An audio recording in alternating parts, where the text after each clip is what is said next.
میں نے جو ابھی حدیث پاک اللہ کے نبی سارے جہان کے سرتاج کی حدیث پڑھی ہے، اس کو میں مختصر انداز میں سمجھانا چاہتا ہوں۔ اللہ کے نبی علیہ السلام نے اپنے صحابہ کو ایک نصیحت فرمائی۔ اللہ کے نبی بتاؤ، اگر کوئی ماں اپنے بیٹے کو نصیحت کرے وہ کتنی قیمتی نصیحت ہوگی، کوئی استاد اپنے شاگرد کو نصیحت کرے وہ کتنی قیمتی نصیحت ہوگی، لیکن ماں کی محبت تو صرف بیٹے تک محدود ہے، اور استاد کی محبت تو شاگرد تک محدود ہے، پوری دنیا کے لیے نہیں ہو سکتی، ماں کی محبت پوری دنیا کے لیے نہیں ہو سکتی۔ لیکن آمنہ کے در یتیم جناب محمد الرسول اللہ نے جو نصیحت کی ہے، اس میں کسی ایک کے لیے نہیں ہے، سارے جہان کے سرتاج کی نصیحت کا یہ عالم ہے، پوری دنیا کو یہ بتلا دیا، صحابہ کو خطاب کر کے بتلا دیا کہ یہ صحابہ صرف تمہاری لیے نہیں بلکہ آنے والی جتنی بھی دنیا کے افراد ہیں ان کے لیے یہ نصیحت ہے۔ اگر جس نے اس نصیحت کو اپنے اندر محفوظ کر لیا، اس نے اس نصیحت پر عمل کر لیا، اس کی آخرت بھی بن جائے گی، اس کی دنیا بھی سکون سے گزر جائے گی۔ تو صحابہ کو اللہ کے نبی نصیحت فرما رہے ہیں، اے میرے مسلمانوں، اے میرے پیارے نبی کے دیوانوں، اللہ کے حبیب نے نصیحت کی ہے۔ کیا فرمایا؟ اغتنم خمسا قبل خمس، 5 چیزوں کو 5 چیزوں سے پہلے غنیمت سمجھ لو، یعنی جو پہلے اللہ نے تمہیں 5 چیزیں دی ہیں، ان 5 چیزوں کو 5 چیزوں کے بعد جو بعد میں آنے والی ان سے پہلے غنیمت سمجھ لو، ان کی قدر کر لو، ان کی وقات کو سمجھ لو اور ان کو صحیح طریقے سے استعمال کر لو۔ کیا فرمایا؟ شبابک قبل حرمک، اپنی جوانی کو بڑھاپے سے پہلے غنیمت سمجھ لو۔ اگر یہ جوانی نکل گئی، یہ جوانی کا وقت نکل گیا، واپس نہیں آ سکتا۔ جو وقت گزر جاتا ہے، جو وقت نکل جاتا ہے، ساری دنیا کا مال و دولت دے کر کے اگر کوئی انسان کہے کہ کل کی رات آ جائے، قیامت تو ہو سکتی ہے لیکن رات واپس نہیں ہو سکتی۔ جوانی نکل گئی، ساری چیزیں تو ہو سکتی ہیں، جوانی واپس نہیں آ سکتی۔ تو اللہ کے نبی نے سارے جہان کے سرتاج نے یہ فرما دیا ہے، شبابک قبل حرمک، اپنی جوانی کو اپنے بڑھاپے سے پہلے غنیمت سمجھ لو۔ کیوں سب سے پہلے جوانی کو سارے جہان کے سرتاج نے کیوں بیان کر دیا؟ کیونکہ آج کے معاشرے کے اندر ہر انسان سمجھ رہا ہے، ہر انسان جان رہا ہے، یہ جوانی اللہ کی نافرمانی پانی کی طرح بہ رہی ہے۔ اس جوانی کو ہم نے اللہ کی نافرمانی میں بالکل قربان کر دیا ہے، اللہ کو ناراض کرنے میں لگا دیا ہے، اپنی جوانی کی طاقت کو رب کر ناراض کرنے میں خرچ کر دیا ہے۔ اسی لیے تو اللہ کے نبی نے فرما دیا، اپنی جوانی کو غنیمت سمجھ لو، اس کی حفاظت کر لو، اس جوانی کے اندر اللہ کی نافرمانی مت کرو، اس جوانی کے اندر اللہ کی فرما برداری کر لو، اللہ کو راضی کر لو۔ کیوں؟ اس لیے کہ بھائی جوانی تو سب کو پسند ہے۔ جوانی اگر آپ کسی ملٹری میں نوکری لینا چاہتے ہیں وہاں پر جوان دیکھا جاتا ہے، آپ کسی افسر بننا چاہتے ہیں وہاں پر جوان دیکھا جاتا ہے، اور بیوی کو بھی جوانی پسند ہے۔ جب بڑھاپا آ جاتا ہے بیوی کی محبت بھی ہلچل ہونے لگتی ہے، وہ جوان بیٹے کی پارداری کرنے لگتی ہے، لیکن تمہاری کم کہے گی، کیونکہ جوان بیٹے سے اس کا کام ہے، پیسہ اسے جو چاہیے جوان بیٹے سے چاہیے۔ اب تو تمہارے ہاتھ پیر کمزور ہو گئے ہیں، تم کہاں سے کما کے لاؤ گے؟ تو بیٹے کی کہنا ضروری ہے۔ تو جوانی میں حاکم کو بھی جوانی کی ضرورت ہے، پولیس والوں کی بھی جوانی کی ضرورت ہے، اور کسی چیز کے اندر جاؤ گے، کام کاج کرو گے، کھیت باڑ کرو گے، اس کے اندر جوانی کی ضرورت ہے۔ اگر جوانی نہیں ہے اب کھیتی کرنا مشکل ہو جائے گا، کام کرنا مشکل ہو جائے گا۔ تو میرے اللہ کو بھی تو جوانی پسند ہے، ایسا نہیں کہ اللہ بڑھاپے میں نہیں سنتا ہے، لیکن جوانی کا مقام اللہ کے نزدیک کچھ اور ہے، جوانی کا مقام اللہ کے نزدیک کچھ اور ہے۔ جوانی اللہ کو بھی پسند ہے۔ کیوں؟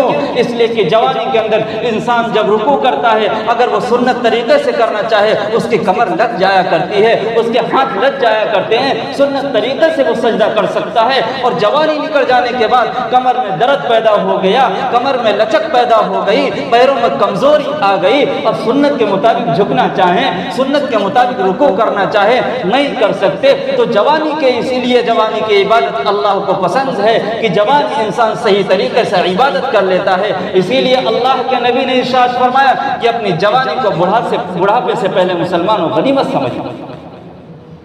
یہ جوانی نکل گئی پھر واپس نہیں آ سکتی۔ اللہ کے نبی علیہ السلام کتنا رحم کر رہے ہیں اپنی امت کے اوپر، ایک ایک بات بتلا کر، سارے جہان کے پیغمبر ایک ایک بات بتلا کر گئے، یہاں تک کہ رسول اللہ نے تو ٹوائلٹ اور بیت الخلا کا طریقہ بھی بتلا دیا۔ لیکن کوئی معلوم کرنے والا تو ہو، کوئی پوچھنے والا تو ہو، کوئی اس کا رسول اللہ کا عاشق بھی تو ہو، لیکن ہم تو عاشق کس کے ہیں؟ ہم نے اپنی جوانی کو غلط استعمال کر دیا مسلمان۔ یہ جوانی کی قدر کر لو، ورنہ یہ جوانی جب نکل جائے گی اللہ کے یہاں پیشی ہوگی تو اللہ کے یہاں کیا منہ دکھائیں گے؟ جس نوجوان نے اپنی جوانی کو اللہ کی فرما برداری میں گزار دی، کل قیامت کا عالم جب برپا ہوگا ساری کائنات پریشان ہوگی۔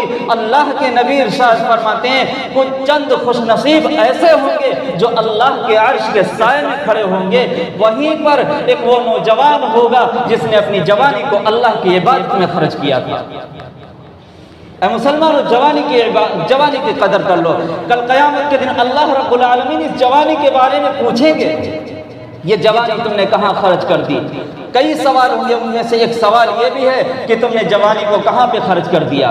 مسلمانوں، اگر اس جوانی کے اندر ہم نے اللہ کی فرما برداری والی زندگی گزاری، نماز ادا کیا، روزے ادا کیے، گناہوں سے بچے، تو فوراً اللہ کے سامنے کہہ دیں گے، اتنا بڑا مجمع لگا ہوگا قیامت کے دن، ساری قومیں کھڑی ہوں گی، حضرت داؤد کی قوم ہوگی، حضرت نوح کی قوم ہوگی، عیسیٰ کی قوم ہوگی، موسیٰ کی قوم ہوگی، محمد الرسول اللہ بھی کھڑا ہوگا، سارے جہان کے سرتاج بھی کھڑے ہوں گے۔ وہاں پر اللہ سوال کر رہا ہوگا، بھائی نوجوانوں کی جماعت آ جائے، بتاؤ تمہاری جوانی کہاں پہ گزری ہے، تمہاری جوانی کس طریقے سے گزری ہے؟ مسلمانوں، کچھ نوجوان ہوں گے، میری جوانی تو روزے میں گزر گئی، میری جوانی تو فرما برداری میں گزر گئی، رسول اللہ دیکھ کے مسکرا دیں گے، واقعی بھی اس نے نوجوانی کا حق ادا کر دیا، اس نے تو مجھے خوش کر دیا، جس امت کی خاطر رسول اللہ رویا کرتے تھے، رات رات رویا کرتے تھے، ہاتھ پھیلایا کرتے تھے، رب حب لی امتی، اے مولا میری امت کو معاف فرما۔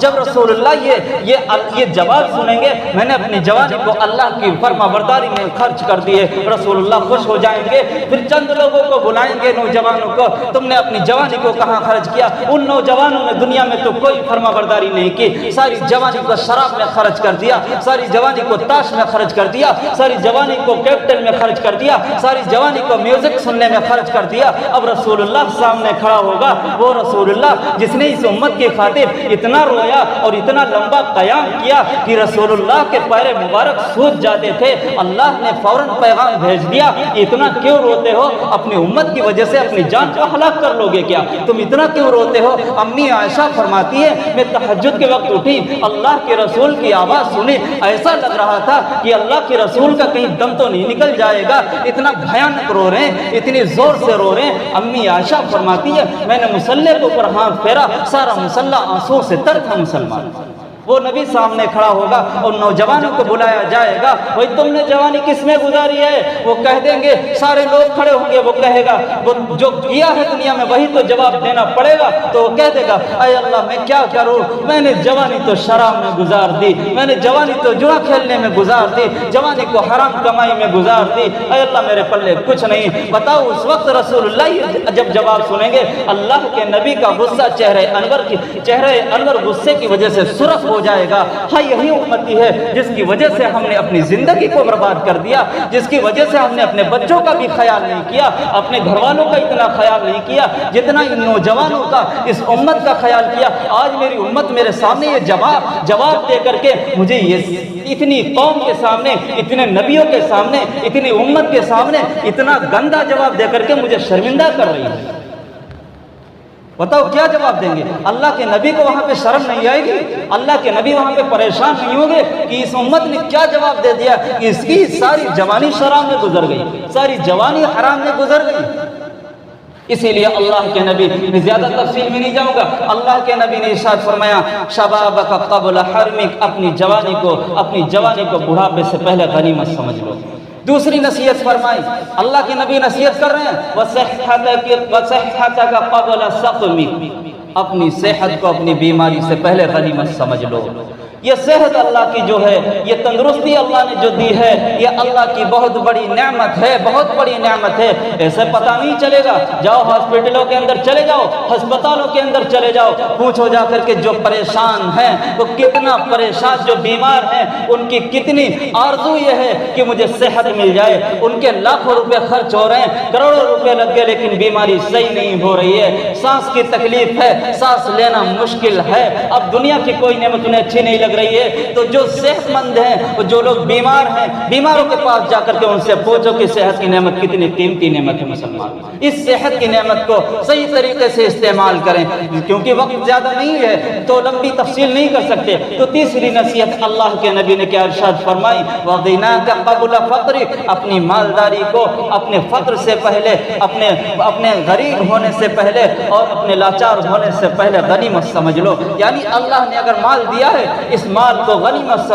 سمجھو، اللہ کی نعمت سمجھو، اس مال کو صحیح طریقے سے استعمال کرو۔ یہ مال اللہ نے ایسے اڑانے کے لیے نہیں دیا ہے۔ اللہ کل قیامت کے دن سوال کرے گا، بھائی جو لوگ مالدار تھے انہوں نے مال یہ کہاں سے کمایا ہے اور کہاں پر خرچ کیا ہے، بتاؤ اللہ کے سامنے کیا جواب دیں گے؟ یہ تو تیسری نصیحت کیا فرمائی، اپنی مالداری کو غنیمت سمجھ لو، یہ مال کو بے وقت اور فضول طریقے سے اس کو خرچ مت کرو، اس کو ضائع مت کرو۔ یہ مال تو اللہ نے دیا تو اس کے ذریعے سے مدرسوں کی امداد کرے، یہ مال تو اللہ نے دیا اس کے ذریعے سے تم مساجد کی امداد کرے، یہ مال تو اللہ نے دیا اس کے ذریعے تو حج بیت اللہ کی زیارت کرے، یہ مال تو اللہ نے دیا اس سے تو حافظ قرآن کی مدد کرے، یہ مال تو اللہ نے دیا اس کے ذریعے سے اپنے بچوں کی اچھی تربیت کرے، اچھی پرورش کرے، بیوی کو اچھا کھانا کھلائے۔ ہم سمجھتے ہیں بیوی کو اچھا کھانا کھانا عبادت نہیں، اللہ کے نبی کے حدیثوں کو کھنگالو۔ اللہ کے نبی ارشاد فرماتے ہیں اگر کوئی حلال لقمہ اپنی بیوی کے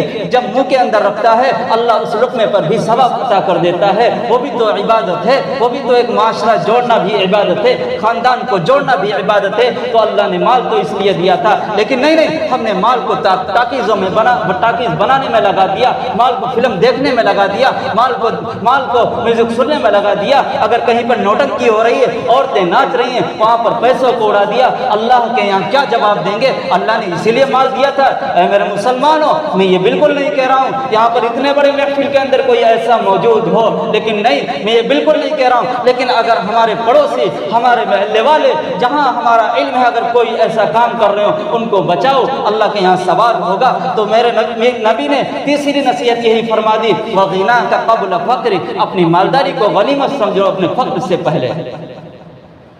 اور چوتھی نصیحت سارے جہان کے سرتاج نے کیا فرمائی، وَفَرَاغَكَ قَبْلَ شُغْلِكَ، اپنی فراغت کو اللہ نے جو وقت دیا ہے مشغولی سے پہلے اسے غنیمت سمجھ لو۔ کہیں ایسا نہ ہو اتنی زیادہ مشغولی بڑھ جائے اور اتنی زیادہ تم بزی ہو جاؤ کہ تم سے کوئی نیک کام ہو ہی نہ سکے، اس سے پہلے اپنے وقت کی فراغت کو، اپنی فرصت کو غنیمت سمجھ لو، اللہ کی یاد میں لگا دو، اللہ کے لیے تیاری کر لو۔ اللہ کے نبی ارشاد فرماتے ہیں اپنے وقت کی قدر کر لو، یعنی کیا مطلب، اگر 5 منٹ ملے ہیں اس میں تم اپنی زبان کو ہلا کر اللہ کا ذکر کر لو، یہی 5 منٹ کا وقت تمہارے لیے نجات کا ذریعہ بن جائے گا۔ اب یہ ضروری نہیں کہ اپنا مسجد کے اندر بیٹھ کر کے، نہیں، آپ چلتے رہو، پھرتے رہو، دنیاوی کام کرو، اپنے گھر سے نکل کر کے آفس میں جا رہے ہیں، گھر سے نکل کر کے دکان پہ جا رہے ہیں، تو اس وقت کو جو راستے میں جو خرچ ہو رہا ہے اس کو غنیمت سمجھ لو۔ غنیمت کیسے سمجھے، راستے میں جا کلمہ طیبہ پڑھتے ہوئے چلے جاؤ، دکان پر جا رہے ہیں تسبیحات پڑھتے ہوئے چلے جاؤ، کیا وہ اس میں کوئی چیز خرچ ہو رہی؟ لیکن یہ وقت کی جب قدر تم کرو گے، تسبیحات پڑھو گے، اللہ دیکھے گا جا تو آفس میں رہا ہے، جا تو دکان میں جا رہا ہے، لیکن زبان پر تو رسول اللہ کا نام ہے، زبان پر تو میرا نام ہے، اے فرشتو اس کا نام عبادت گزاروں میں لکھ لو۔ 5ویں نصیحت اللہ کے نبی نے ارشاد فرما دی، وَحَيَاتَكَ قَبْلَ مَوْتِكَ، اپنی حیات کو، اپنی زندگی کو موت سے پہلے غنیمت سمجھ لو۔ موت کا جب فرشتہ آ جائے گا، ساری دنیا کی دولت دے کر کے اگر 1 سیکنڈ کو انسان مانگنا چاہے نہیں ہو سکتا۔ اِذَا جَاءَ أَجَلُهَا لَا يَسْتَأْخِرُونَ سَاعَةً وَلَا يَسْتَقْدِمُونَ، وقت جب آ جائے گا 1 سیکنڈ کے لیے بھی مہلت نہیں ملے گی۔ تو اپنی زندگی کو اپنے مرنے سے پہلے غنیمت سمجھ لو۔ اسی زندگی کے اندر آخرت کی تیاری کرنا ہے، اسی زندگی کے اندر نیک عمل کرنا ہے۔ روح نکل جانے کے بعد بیٹے کام نہیں آئیں گے، پوتے کام نہیں آئیں گے، جو دنیا کے اندر ہم نے اپنے ہاتھوں سے خرچ کر دیا، اپنی زندگی کے اندر جو نمازیں پڑھ لی، جو صدقہ کر دیا، جو خیرات کر لی، وہی کام آئے گا اور قبر کے اندر وہی روشنی بن جائے گا۔ اگر ایسے ہی چلے گئے، ایسے ہی زندگی گزار دی اور مر کے چلے گئے، قبر کے اندر مسلمانوں تکلیفیں اٹھانی پڑیں گی، تکلیفیں جھیلنی پڑیں گی۔ اگر کوئی یہ سوچے نہیں ہم نے تو کوئی تیاری نہیں کی، چلے گئے میرے بیٹے قرآن خوانی کروا دیں گے، میرے بیٹے قرآن شریف پڑھوا دیں گے، ارے اگر یہی فتویٰ ہو ساری دنیا اپنی پوری زندگی نافرمانی میں گزار دے، بیٹا مرنے کے بعد سورہ فاتحہ پڑھ کر کے قرآن پڑھ کر کے بخش دے گا تمہاری نجات ہو جائے گی، ایسا نہیں ہے، نہیں ہے، نہیں ہے، کہیں سے فتویٰ لے لو۔ ہاں قرآن بخشنے سے عذاب کم تو ہو سکتا ہے، کچھ دیر کے لیے تو نجات مل سکتی ہے۔ اب یہ کو ساری زندگی شراب پی لی، ساری زندگی حرام کھا لیا، ساری زندگی خرافاتیں کرتے رہے، یہ قرآن کے صدقے میں ہمیں جنت مل جائے گی، کوئی سزا نہیں ملے گی، سزا ملے گی ملے گی ملے گی، اور کتنی بجے گی، کتنے اللہ ڈنڈے مروائے، کتنے وہاں پہ چوکے لگوائے، کوئی پتہ نہیں، کوئی پتہ نہیں، بڑی بھیانک اللہ کی سزا ہے مسلمانوں۔ اسی لیے اللہ کے نبی نے ارشاد فرما دیا اپنی زندگی کو اپنی موت سے پہلے غنیمت سمجھ لو اور اپنی آخرت کی تیاری کر لو۔ تو مسلمانوں 5 نصیحتیں سارے جہان کے سرتاج نے کی ہیں، ان 5 پر عمل کرنے کا ہم لوگ ارادہ کر لیں، اللہ ہم سب کو عمل کرنے کی توفیق عطا فرمائے۔ پہلے نصیحت کیا ہے؟ اپنی جوانی کو غنیمت سمجھو۔ دوسری نصیحت کیا اللہ کے نبی نے ارشاد فرمائے؟ اپنی صحت کو غنیمت سمجھو۔ تیسری نصیحت کیا فرمائی؟ اپنی مالداری کو غنیمت سمجھو۔ چوتھی نصیحت کیا فرمائی اللہ کے نبی نے؟ اپنی صحت، اپنی فراغت کو یعنی اللہ نے جو وقت خالی دیا اس کو غنیمت سمجھو۔ پانچویں نصیحت یہ فرمائی مرنے سے پہلے اپنی حیات کو، اپنی زندگی کو غنیمت سمجھو۔ اللہ ہم سب کو عمل کرنے کی توفیق عطا فرمائے۔ وآخر دعوانا الحمدللہ رب العالمین۔